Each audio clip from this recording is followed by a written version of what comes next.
3 points. In your language, it's a field goal.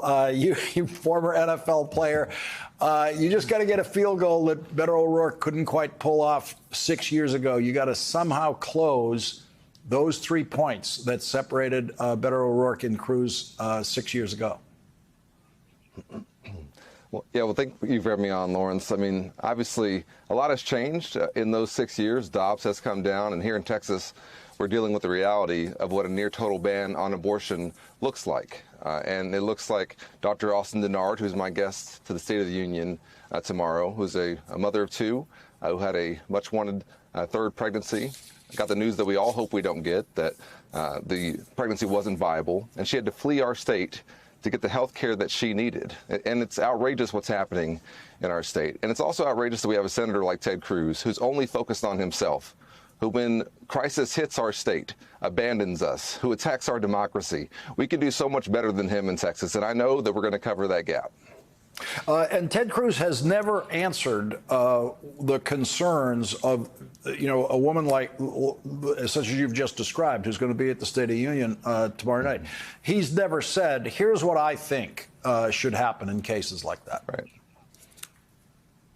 No, in fact, he's somebody who has never been camera shy, flees every time a camera or someone wants to ask him about the predictable results of the policies that he has championed and pursued, which has led us to this position that we're in now in Texas, where we have these tragedies of women who are victims of rape and incest with nowhere to go. We have stories like Dr. Dennard and Kate Cox, but we also are seeing the downstream impacts, Lawrence, in so many areas of our economy, our medical schools, our universities. This is going to have so many wide-reaching impacts for us. And the only way we can solve this is by codifying Roe v. Wade at the federal level. And so I need folks' help to make sure we can do that. I ask you to go to ColinAllred.com, get involved with us, make sure that we can beat Ted Cruz in November. So Joe Manchin not running for re-election in West Virginia, that means chances are Democrats are not going to hold on to West Virginia.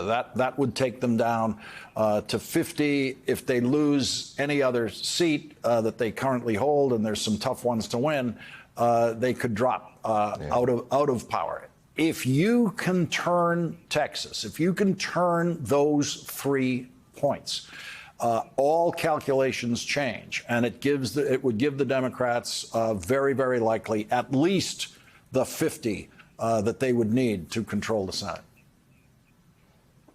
Yeah. Well, you know me, Lawrence. I'm a fourth-generation Texan, and I'm focused on Texas first. And when I played in the NFL, we had these guys who were always looking out for themselves, and we knew who they were, and we called them me guys. And we have a me guy in Ted Cruz representing us in the Senate right now. And so obviously there's incredibly important national implications around this race. And I do think it's our best Senate pickup opportunity in the country. And I want folks to realize that and get over whatever your past scar tissue is around Texas. But it's also just true that for us, for 30 million Texans, we need to have a senator who cares about us, who's not a me guy, who's actually looking out for all of us, who's not pitting us against each other, who's not abandoning us when we need them. That's really what this race is going to be about, is that we in Texas can do so much better than Ted Cruz. And with folks' help, I am confident we will. Texas Democratic Senate candidate Colin Allred, thank you very much for joining us tonight on your first full day of being the nominee. Really appreciate it. Yeah. Thanks, Lawrence. Thank you.